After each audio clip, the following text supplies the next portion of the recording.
Alhamdulillahi Rabbil Alamin, wa salatu wa salamu ala nabina Muhammad wa ala alihi wa ashabihi ajmain. 29 hadis Navawi топтогон 40 хадистеги. Сахабалар үмметтин эң жакшы адамдар. Мына ушул сахабалардын пайгамбар алейхиссалату вассаламга жолуп калган абалда, отсаят сураганда, кеңеш сураганда, насаат сураганда, суроолорду бергенде көп бизге үлгү насааттар, пайдалар бар.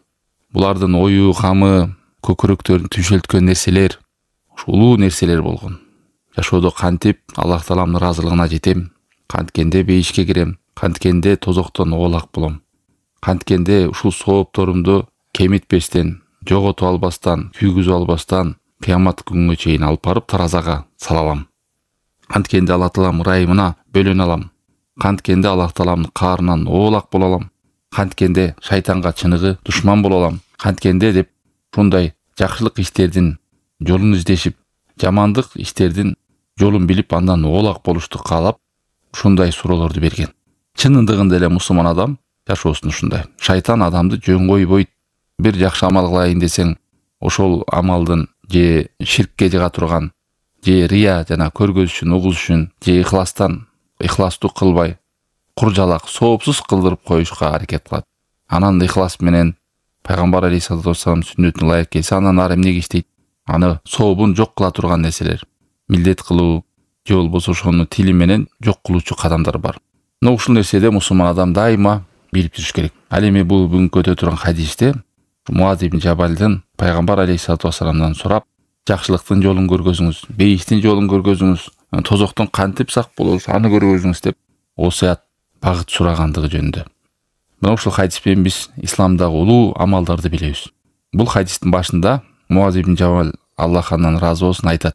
Мен айттым дейт. О Аллахтын элчиси, мени бейишке киргизүүчү жана тозоктон алыстатуучу амалды көргөзүңүз, багыт бериңиз дедим дейт. Анан пайгамбар алейхиссалату вассалам багыт берип Муазга айтып аткан жери. Лакоду саалтани ан азимин ва иннаху ла ясирун ала ман яссарахуллах алей. Эй Муаз, сен чындыгында өтө бир чоң улуу нерсени сурап жатасың дейт. Багытты. Чындыгында бул нерсени азыр мен айта турган, сага бере турган кеңешти Аллах Таалам кимге жеңил кылып бере турган болсо, алга чын эле жеңил бул дейт. Биринчиси айтты: та'будуллах ва ла тушрик бихи шай'ан. Жалгыз Аллах Тааламдын өзүнө гана сыйынасың, ага эч кимди шерик кылбайсың. Андан кийин намазды окуйсуң, андан кийин зекетиңди бересиң, андан кийин бир жылда келген 30 күндүк орозону тутасың, андан кийин ажылыкка барасың деп айтты. Анан ушул сөздөрдү айтып туруп, мен сага жакшылыктын эшиктерин көргөзөйүнбү деди. Пайгамбар алейхиссалату вассалам Муазга дагы осуятын, багытын, кеңешин улугатат. Мен сага дагы жакшылыктардын эшин көргөзөйүнбү дегенде, анан өзү улап сөзүн айтып атат. Орозо бул калкан деп. Садака болсо, отту суу кандай өчүргөн болсо, садака ушундай күнөөлөрдү өчүрөт деп атат. Жана түн бир окумда туруп, адам Аллахка намаз окусу дагы күнөөлөрдү өчүрөт деди. Мына чыккан түнкү намаздар, тахажжуд намаз. Анан аятты окуду. Пайгамбар алейхиссалату вассалам өзү аятты окуп, татажафа жунубухум анил мадажи дегенде, я'малуна деген жерге чейин Сажда сүрөсүнүн 16-17 аяттарында. Алардын капталдары төшөктөрүнүн ажырап, түндө уйкудан туруп, түнүн акыркы бөлүгүндө өздөрүнүн Роббисине коркуу жана үмүт менен дуа кылып жалбарышат. Биз аларга берген ырыскыдан садака, зекет жана башка ушундай нерселерди сарп кылышат деп Алла Таала мактап атат. Алардын бул дүйнөдө кылып өткөн соопчулук жасаган иштерине акыретте сыйлыктар бар. Көздөрдү кубанта турган адам мындай жыргалчыкты эч бир жан али биле элек билбейт. Азырынча дегенде бейишке киргенде гана билет деп ушул аятты айткан. Анан пайгамбар алейхиссалату вассалам дагы деле Муазга насаатын улап айтып атат. Мен сага иштин башы, анын түркүгү жана туу чокусу жөнүндө каар берейин деп атат. Ушулардын баары негизин айтайынбы деп атат. Жана устунун айтайынбы деп атат. Негизин айтайынбы дегенде, мен айттым: о Аллахтын элчиси, албетте дедим. Айтыңыз, сөзүңүздү улаңыз деп атат да. Пайгамбар алейхиссалату вассаламдын сөзүн улаңыз. Иштин башы, амалдардын баарын башы бул ислам деп айтты дейт. Ал эми түркүгү деген билесиздер, түркүк деген негиз. Негизи бул намаз деп айтты. Ал эми ошонун туу чокусу бул жихад деп айтты дейт. Анан пайгамбар алейхиссалам дагы суроо берип атат. Эми ушунун баарына кантип болуу керектигин айтып берейинби деди. Ушунун баарына кантип жетем Мен о Аллахтын елшisi албетте айтыңыз дедім дейді. Анан пайгамбар алейхиссалату вассалам тилин кармап, тилин көргөзүп, тилин кармап дейді. Мына ушуну тый деп айтты дейді. Тилиңди тый деп айтты. Анан ушунча улуу осуяттарды айтты да пайгамбар алейхиссалам. Элестетиңиздер, намаз, орозо, зекет, ажылык, садака, түнкү намаз, жихад, улуу нерселерди айтып, Муаз ибн Жабал угуп турат ушуну. Анан тилди айтты пайгамбар алейхиссалам. Мына ушуну тый. Ушулардын баардыгына ээ болом же, ушуну тый дегенде, бул сөз Муаз ибн Жабал сахаба таң калыштуу болду. Анан мындай деп айтты: "О Аллахтын элчиси, биз эмне сүйлөгөн сөздөр үчүн дагы суралабызбы?" деди. Ушул сүйлөгөн сөз менен дагы суралабызбы деп айтканда, пайгамбар алейхиссалам таң калып, ушул сөзүн укканда айтты: "Энең сенден айрылып калсын" деп. Сакилатка умук деп коет. Илгери кээ бир сөздөр болгон, теримдер айтат, бирок маани берилбейт. Анан пайгамбар алейхиссалам ушул сөздү айтып туруп, тозокко адамдарды жүзү менен же тумшугу менен ыргытылганга нерсе бир гана тилинен тапкан нерселер күнөө эмеспи деп айткандай. Бул хадис Тирмизиде келген.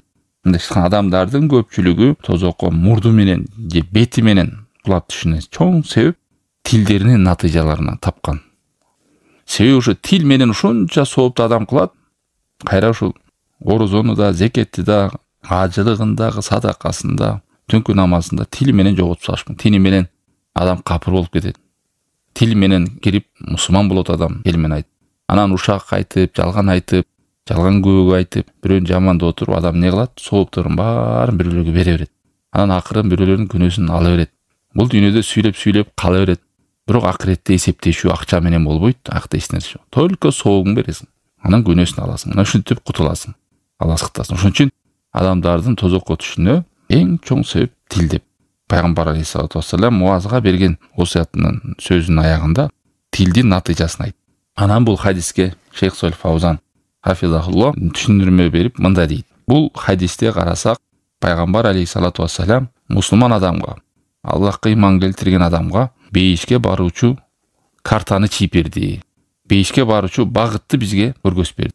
Жана тозоктон алыстоочу кадамды дагы тартып берди. Бул нерсеге ар бир мусулман адам муктаж. Себеби ар бир мусулман адамдын кантип бейишке кирем, кантип тозоктон оолок болом деген жүрөгүндө көйгөй. Эми жолу кандай? Бул жолду мына пайгамбар алейхиссалату вассалам Муазга айтты. Чындыгында адам өзүнүн мүмкүнчүлүгү жок. Кайсыл бейиштин жолу, кайсы тозоктун жолу билбейт. Муну тек гана кайсы жол менен билет? Аллахтан түшкөн кабар, вахийнин жолу менен билет. Мына ушул вахийди пайгамбар алейхиссалату вассалам жеткирип атат. Пайгамбар алейхиссалату вассалам эч нерсени оюнан, баяктан, тияктан алып сүйлөбөйт. Ал сүйлөсө Аллахтан келген кабар менен сүйлөйт. Аллах таалам өз ырайы менен мына бизди өзүбүздүн тажрыйбага, күчүбүзгө, акылыбызга, пикирибизге таштап койгон жок. Ошол жолду табышка Куранды түшүрдү өзүнүн китебинен. Жана бизге Аллах элчисин түшүрдү, пайгамбарды. Мына ушул нерсе, эки чоң булак бизге бейиш менен тозоктун жолун баяндайт. Кантип тозоктон оолак болобуз, кантип бейишке киребиз. Мына ушул суроодо бизге эмне бар? Далил бар. Илим ээлеринен сураштык да. Ушул бейиш менен тозоктун жолу, акырет жолу, жашоо менен бактысыз менен бактылуулуктун жолу бул бир врачтардан, инженерлерден же башка бир тажрыйбалуу бизнесмендерден суралбайт. Мына бүгүнкү күндө канча деген адамдар байып кетсе деле, жанагындай не деп коет, мен тренингдейби же коучмун деп чыгып алат дагы, мен сага бакыттын жолун айтайынбы, депрессия, стресстерден чыгарайынбы деп өздөрүнүн жашоосундагы тажрыйбалары менен бөлүшөт. Көп адамдар ушул жерде чыныгы илим ээлеринен эмес, ар кандай бир жашоодо ийгиликке жетип алган адамдардан сурай берет. Бул жерде сахабаларда, алымдар, пайгамбарлардын мураскорлору, адамдарга кимден сураш керек экенин багыты бар деп айтат шейх. Ошондой эле бул хадисте далилден эмне дейт? Бейишке киргизе турган нерсе амал экени белгилүү. Тозокко киргизе турган нерсе да амал экен. Адамдын ишенип койгондугу, тили менен эле айтып койгону жетишсиз экен. Адамдарда тозокко киргенде амалдар үчүн кирет. Бейишке кирсе дагы амалы менен кирет. Иманда амалдын орду чоң. Намаздагы амал, зекеттагы амал, орозодогу амал, ажылык кылууда амал, садака берүүдө амал, түнкү намазга турууда амал, жихадда амал, бүт амалга байланган. Мына ушул нерсени пайгамбар алейхиссалату вассалам бир сөз менен не деди? Уиннаху ла ясирун аля ман яссарахуллаху алей. Бирок бул нерселердин бардыгы жеңил. Кимге жеңилдесе Аллах таалам кимге жеңилдетип берсе, мына ошого жеп жеңил эле болот. Себеби бул дин адамдын табиятына шайкеш дал келген дин. Эч кандай бир кыжалат жок, кысталуу жок, машакка жок. Адамдын табиятына дал келип, мүмкүнчүлүгү бар кудурети менен акырын жасап кете берет деген сөз. Мына ушул Алла Таалам ушуну жеңилдетип берген. Ал эми кээ бирлерге бул оор. Аларга Алла Таалам оорлотуп койгон. Эмнеге оор? Себеби алар жанагы жалкоолор, өздөрү каалабагандар, умтулбагандар. Андайларга намаз да оор, зекети да оор, бүт нерсе диндеги нерсе оор боло берет. Мынтип жашасак бизге жашоо жок го деп коет го. Кыйын го деп кээ бир адамдарга оор. Ва иннаха лакабиратун илля алал хашиин. Чындыгына намаз дагы оор деген, чоң деген, бирок тек гана корккондорго бул жеңил. Аллахтан коркуп умтулган адамдарга жеңил. Ушундай күн келет, андан рахат табат. Ибадаттан рахат табат. Ансыз жашоону элестете албайт. Ибадатта, намазда, Куранда окууда, Аллахка болгон коркууда бул жүрөктөрүндөгү бир тынчтык, көздөрүнүн сүйүнүчү болуп калат. Ал эми жалкоо адамдарга, экиздүү адамдарга, кайдыгер адамдарга бул өтө оор болот. Намазда оор, Куранда оор, ибадатта оор. Ошондой эле зекет келсең, зекет дагы ыймандуу адамдарга жеңил, зекетти сүйүнүп чыгарат. Садаканда сүйүнүп берет. Ошолдун артынан сүйүнөн жүрөгүнөн бир тынчтык табат. Ал эми берки адамдарга бул оор, жанын сууруп алгандай болот. Акча чыгаруу. Кысталат, кыйналат, экеленет, ары барып бери келип отуруп анан кыйшаңдап чыгарат. Мунун баары ыйманга көз каранды. Адамдын ыйманы канчалык өскөн сайын ошончолук Аллах жолунда, Аллахтын ыраазылыгы үчүн деп кылган нерселерин баары жеңил болот. Жүрөгү менен, көңүлү ток менен жасай берет. Андан ары пайгамбар алейхиссалам хадисинде "Та'будуллаха ва ла тушрик бихи шей'ан" деди. Бул мына эң негиз нерсе. Осуяттар караңыз, кыска берде шек токтолгон. Биринчиде Аллах Тааламга сыйынасың, жалгыз өзүнө, ага шерик кошпойсуң деди. Бул ибадаттын негизи. Тек гана Аллахка сыйынсаң болду деген жок да, ушуну билиңиздер да. Кээ бир адамдар ушудан адашат. Аллахка сыйынып атпайынбы дейт. Жок, сыйынгандай эле ошо сыйыныңды буза турган, ибадатыңды буза турган нерсени да бил. Жакшылыкты да билесиң, ушул жакшылыкты курута турган нерсени да билиш керек. Бул жерде жакшылык ибадат Аллах Таалама, бирок ушул ибадатты буза турган нерсе бул ширк. Ошону да билиш керек. Аллахка сыйынгыла, жана Аллахка эч кимди шерик кылбага деп Ниса сүрөсү 36-аят. Себеби ибадат ихлассыз кабыл болбойт. Ибадатка ширк аралашкан болсо, ал соопта жазылбайт, сообу да куруп кетет, Аллахтын алдында кабыл да болбойт, кур кетет, Аллах сактасын. Эч кандай кабыл болбойт. Ошон үчүн ибадатта эч убакта ширк аралашпаш керек. Рия аралашпаш керек.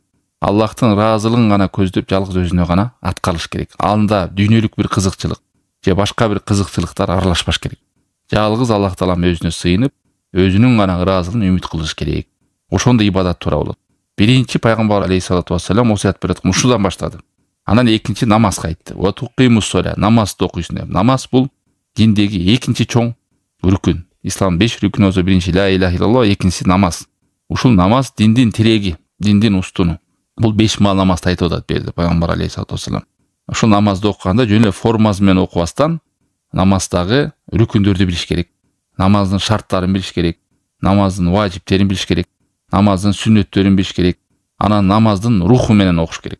Мына ушул рүкүндөр, шарттар, важиптери аткарылганда адамга намаз пайда берет. Намазы толук туура болуп саналат.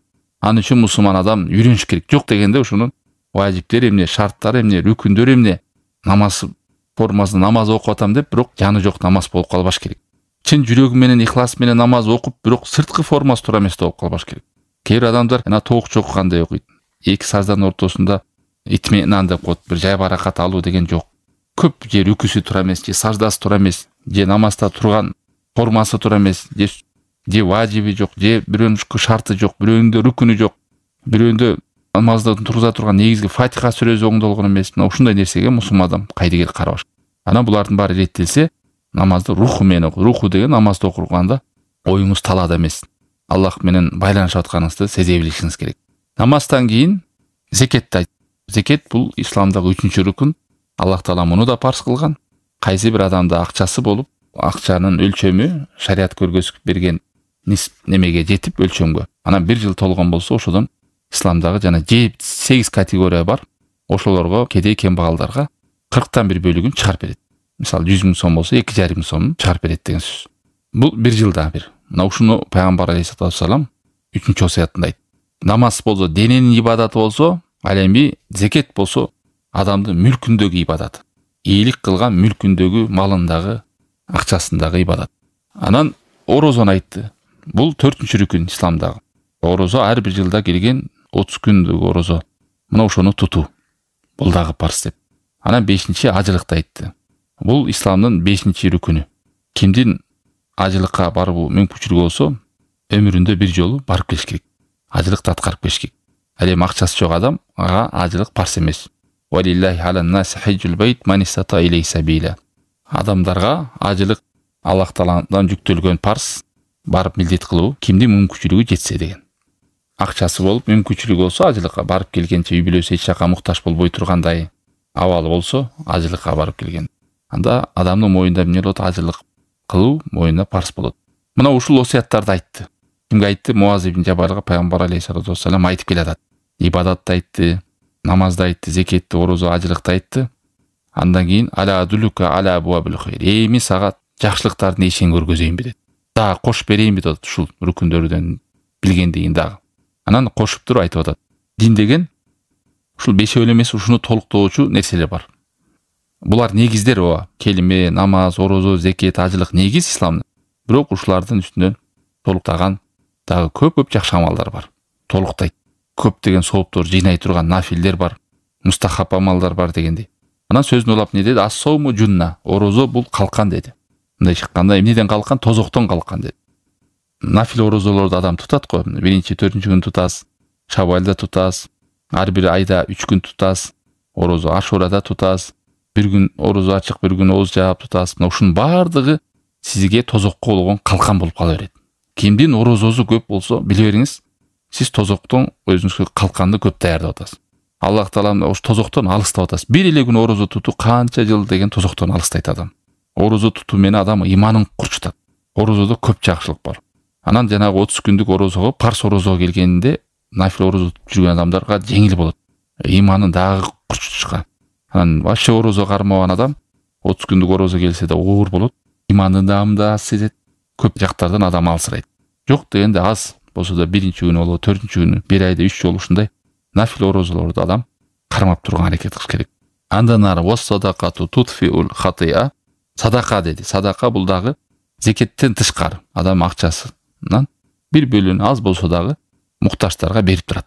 Мына ушул садака дагы күнөөнү ушундай кечиришине себепкер болот, кадимки отту суу менен өчүргөндөй. Экөө тең кирет бул артыкчылыкка. Зекет дагы кирет, анан садаканын сообу да кирет. Садака деген ыктыярдуу, ал эми зекет жанагы өлчөм менен бир жылда бир келе турган акчаңыздан чыгарыла турган акча. Мына ушул нерсе күнөөлөрдүн кечирилишине, сооптордун көп жазылышына, балелерден оолак болушка себеп болуучу кадамдардан, эң чоң себептерден зекет, садака чыгаруу. Андан ары осалату роджили мин жауфил лейл. Адамдын түндүн акыркы бөлүгүндөгү намазын айт. Алар түндө төшөктөрүнөн, жылуу төшөктөрүнөн турушуп намаз окушат деп. Бул 5 мал парс намаздан тышкаркы нафил намаздар, түнкү намаздар. Түндүн акыркы бөлүгүндө адам туруп, ал кезде адамдар бар тынч уктап аткан абал болот. Мына ушул кезде жүрөк дагы туруп намаз окусаңыз, жүрөгүңүз жыйналган абалда. Мээңиз сергек, адам ушундай бодруй, дуа кылсаңыз дагы, намаз окусаңыз да, Куран окусаңыз да, зикир кылсаңыз да, истигфар кылсаңыз, бардыгы чире жүрөк аркылуу өтө турган бир тынчтык болгон абал. Ушул парстан кийинки эле эң сүйкүмдүү намаздардан болуп саналат. Аллах Таалаң эң жакшы намаз ушул Давудтун намазы болгон дейт. Эң жакшы орозо дагы Давудтун орозосу болгон. Себеби түндүн 1/3 бөлүгүндө намазга турчу эле. Ал эми орозосунда бир күн орозо тутуп, экинчи күнү оозун аччу эле деп Бухари, Муслим деген хадисте келген. Мусулман адам түндүн акыркы бөлүгү, мисал багымда бүгүнкү күндө 5:20 кирип атса, мисал аракет кылыш керекти. Жок дегенде биринчи бир 15 мүнөттөн окуп баштайынчы депчи. 5:20 кирсе сиз будильникти жок дегенде 5ке коюңуз. Анан 5-тен 5 мүнөт өткөндө дарат алып бүтсөңүз 5 мүнөттө анын жок дегенде 15 мүнөт окуңуз. Напсиңизди үйрөтөсүз да, такачка турун жеңил жол. Көп адамдар чаташат экен. Түндүн акыркы бөлүгүндө саат 3-те туруп алып, анан бир окуп, анан кайра уктап калып, анан кайра багымдатка туруш керек деп. Эле түндө такачты бир окуп алам деп узак окуш менен багымдат каза болуп калат. Бүт туура эмес мындай жол. Напсиңизди акырын үйрөтүңүз буну да. Биринчи үчүн 10 мүнөттөн багымдат намаз мисал 5-те кирип атса, 4:30 туруңуз, дарат барат алып, нар 20 мүнөт отуруп окуңуз. Жарымын бир аз Куранга бир бөлүгүн, зикирге, истигфарга бир бөлүгүн, дуага кылып бөлүпчү. Мейли 2 рекет окуңуз, 4 рекет окуңуз, азастан. Анан акырын кошуп кете бересиз кийин. 5 мүнөт, 10 мүнөт, 15 мүнөт, 20 мүнөт кылып. Айтор тахажжуд намаздан аз болсо да жашооңузга киргизип, түндүн бир бөлүгүндө насип кылыңыз ушуга. Мына ушул нерсени жылуу төшөктөрүнөн туруп, түндүн акыркы бөлүгүндө туруп, жалынып жалбаргандар, дуа кылгандар, истигфар кылгандар Алла Таала мактаган. Мында кылынган дуалар сөзсүз кабыл болот. Кечиримдериңиз кабыл алат. Жана хадисти билесиздер, түндүн акыркы бөлүгүндө Алла Таала биринчи кабат асманга түшүрүп, сураган барбы сураганын берейин, дуа кылган барбы дуасын жооп берейин, кечирим сураган барбы кечирейин деп турат экен. Мына ушундай жакшылыктан айлап жылдап окуган адамдар канча жакшылыктан кур калат. А бул нерсени шайтан адамга оор көргөзүп берет. Тахажжуд деген сага оңой эмес деп. Жок, оңой эле. Биринчи жанагындай эле. Багымдатка эртерээк 20 мүнөт, жарым саат кылганда эрте туруңуз. Багымдаттын убакыты кирип калганча тахажжуд окуй бериңиз. Багымдаттын убакыты дегенде келип да жаңылат экен, мечитте азанды күтөбүз. Бизде мечиттерде азан багымдаттын убагында айтпайт, билесиздер, Көп мечиттерде. Жарым сааттан 40 мүнөттөн айтат. Багымдаттын убактын так билиш үчүн сиздер жанагы телефонго приложение жүктөп алсаңыздар, бар ошол күндө бирден эле карасаңыз болот телефондордо. Ушинтип түндө кыштын сууктарында, түндүн акыркы бөлүгүндө, айрыкча мына кыш келди, түн узун болот. Билбейм, ушундай убакта адамдар окубаса, аракет кылбаса, качанан жайдын күндө жана кыска 3-4 саат болуп калганда окуп калабы? Азыр окуп калбаса адам. Ушундай жылуу төшөктү таштап, түндүн акыркы бөлүгүндө тахажжудка туруп, намаз окуу бул иманынын чындык экенинен кабар, жакшылыкка умтулгандыгынан кабар берет. Аллах Тааланы сүйгөндүгүнөн, ихласынан кабар берет. Себеби адамдардын баары уктап жатат, эч ким сенин ибадатын көрбөйт. Чыныгы ихластагы адамдын намазы да. Парс намаздан кийинки эле, парс менен жана күндүзгү окулган сүннөт намаздар бар, ошолордон кийинки эле эң артык намаздын бири ушул түнкү намаз. Андан ары пайгамбар алейхиссалам сөзүн улап, эми сага ушул иштердин баарын башын негизин айтайынбы деди. Анан бул исламдын башкы негизи, негизи бул намаз деп айтты. Ислам деген эмне? Ислам деген жалгыз Аллахтын өзүнө моюн сунуп баш ийүү. Ага жакшылыгында, буйругунда баш ийесиз, ширктен оолак болосуз. Анан исламдын жана 5 рүкүндү алып келесиз. Ушул ислам. Ал эми негизи дегенде бул намаз. Жана үйдүн деле 4 устуну бар го. Палатканын жана боз үйлөрдүн устундары. Ошондой диндеги бүт жакшылык амалдардын негизи бул намаз. Эгер намаз болбосо, калган амалдардан пайда бербейт. Ушуну жакшы билиш керек, туугандар. Ер адамдар садака, жакшы кенеп садака, зикир кылат, умра кылат, бирок намаз жок. Ушул коркунучта негизиң жок деген сөз. Сообуң жок деген сөз. Ушун үчүн намазга бекем болуш керек. Жана кээ бир палатканын тетиктерин баары келет. Токуйун десең негизги жанагы тургуза тургандар жок болсо турулбайт го. Пайда жок ал палаткадан. Так ушундай эле. Бирөө айтат, орозом бар, зекетим бар, ажылыгым бар, умрам бар, садакам бар. Көп жакшылыктарды айтты. Болгон эле намазым жок десе, анда эч нерсең жок экен деген сөз. Ошон үчүн пайгамбар алейхиссалам исламдын негизги түркүгү, негизи бул намаз деди. Намаз адамдын денесиндеги башындай эле түшүнүңүздөрчү, болду. Адамдын аз баш жок болсо, колунан пайда барбы? Бутунан пайда барбы? Курсагынан пайда бар? Жок, болду, өлдү деген сөз ал. Так ушундай сооптуу адам намаз негизи. Ошол намазың менен сен сообуңду кармап турасың деген сөз. Ушул намазың менен соопторуңду илип барасың акыретке деген сөз. Намазың жоголсо эле соопторуң жоголот, Кудай сактасын. Ушул намазың негизги келишим Аллах Таала менен болгон. Ошон үчүн намазга эч убакта жеңил карабаш керек. Кээ бирлер шайтанды азгырып, мен 700 жол зикир кылып атпаймынбы? Мен көп тесме тартам да. Мен намаз окуй эле коеюн дегенге алып барат да. Мен ооруп жүрбөйүнбү? Туруп калбасаң отур оку, отуруп калбасаң жатып оку. Жатып оку калбасаң көзүң менен оку. Айтор намазды эч жакта таштаба. Намазга үзүр жок.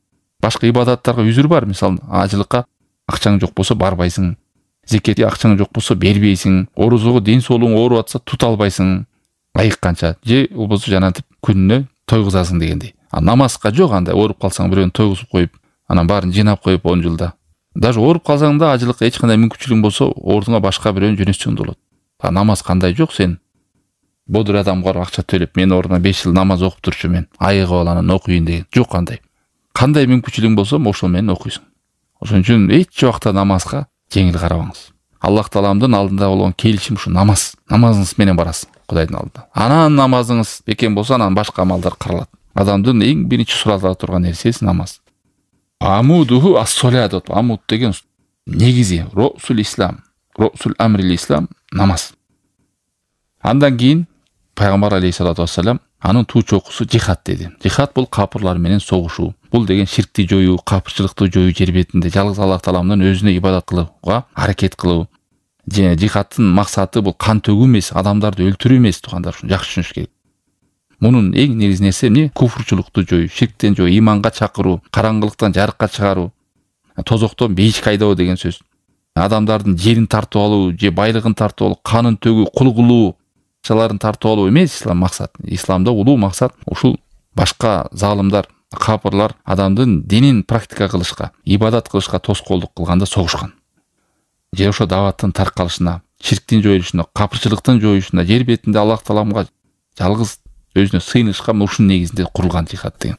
Вақатилухум хатта ла такуна фитна ва якуна дину лилла. Сер согушкула, дин жалгыз Аллахтын өзүнө гана арналып, жер бетинде бузуку таркап фитна болбошко деген. Мына жихадтын улуу максаты ушуда. Анан пайгамбар алейхиссалату вассаламга ушунун баарын айтып туруп, пайгамбар алейхиссалам Муаз ибн аягында айтты: "Эми ушунун баарын сактай турган нерсени айтайынбы?" деди. Анан тилиңди тый деди. Анан сахаба таң калды деп, ушунча улуу сооптар, бул тилдин не тиешеси бар? Тил кантип ушунун баарын жок кылып салат деп таң калды да. Анан пайгамбар алейхиссалам таң калганга айтты: "О Аллахтын элчиси, биз ушул тилибиз менен эмне табабызбы? Тилибиз менен ушунча сооптор жоготуп алабызбы? Тил ушунча чоң роль өнөйбү?" дегендей кылып таң калды да. Анан пайгамбар алейхиссалам бул сөзүнө да таң калып: "Энең сени туубай эле койбоптур" деп арабтарда айтылат, бирок маани берилбейт. Бизде жана кээде өлүңдү көрөйүн деп кемпир айтып коткон максаты бар. Өлүп кал деген сөз эмес да. Соозунда сөзү бар, бирок бир нерсени таң калганда айтат же. Ошондой сөз бар болгон да.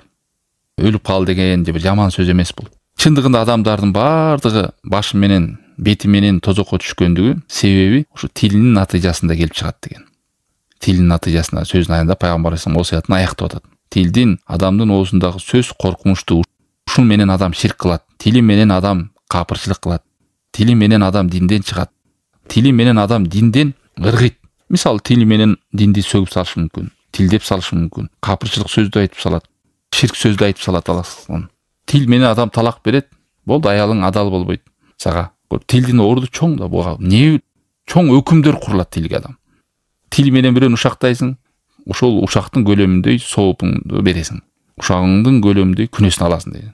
Тилиң менен жалган көөгө өтсөң, кыямат кайымда аңа көрбөгөн нерсең көрдүм деп койсоң, укпаганыңды уктум десең, билбегениңди билдим деп сүйлөсөң, жалган күбөнүн түрлөрү көп. Алла сактасын. Мына ушинтип тил менен эмне кылат экен? Ушунча кыйналган намазыбыз, ушунча кыйналып суусап ач болгон орозолорубуз, кыйналып ажылык умраларыбыз, не деген сооптордун баардыгын жылуу жерде отуруп алып, бирөө менен чай ичип ушакташып берсең, баягы кашыктап топтогонуңду баарын челектеп төгө бересиң деген сөз да.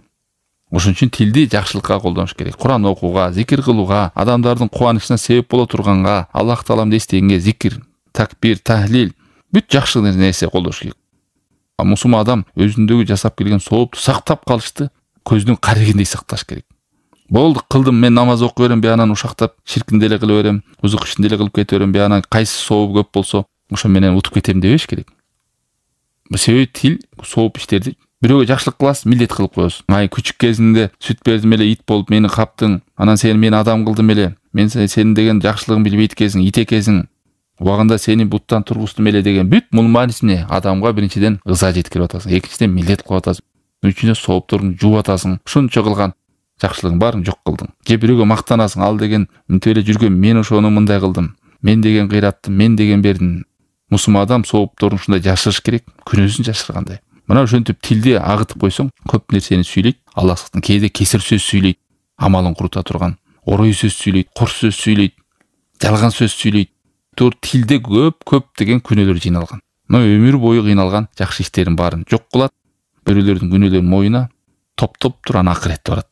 Мына тилдин акыбети. Ошон пайгамбар эсен бекеринен тилди кармап туруп айткан жок. Мо тилди тый деп, ушулардын баарын сактап калам десең, монча жакшылык иштерин баарын эскерди да пайгамбар эсен. Бүттүгүн, орозо, зекет, ажылык, түнкү намаз деген. Бүт жакшылыктардын баардыгын сактап калыш нерсе, ушуну кыласың, адам кылат экен, болгону ушул нерсени эми сактайм десең, тилиңди тый. Көп адамдар, значит, тилин тыя албай, соопторун чачат. Көп адамдар тилин тыя албай, динден ыргыйт. Көп адамдар тилин тыя албай, күнөөлөр топтойт. Бекеринен бул нерсени пайгамбар алейхиссалату вассалам тилиңди тый деп, тилин кармап көргөзгөн. Могу тил деп, Муаз ибн Жабал таң калды. Тил ушунча нерсеге алып барабы деп. Ушунча соопту жок кылып салабы. тил менен ушинтип тозокко киреби деп сахаба керек болсо таң калды.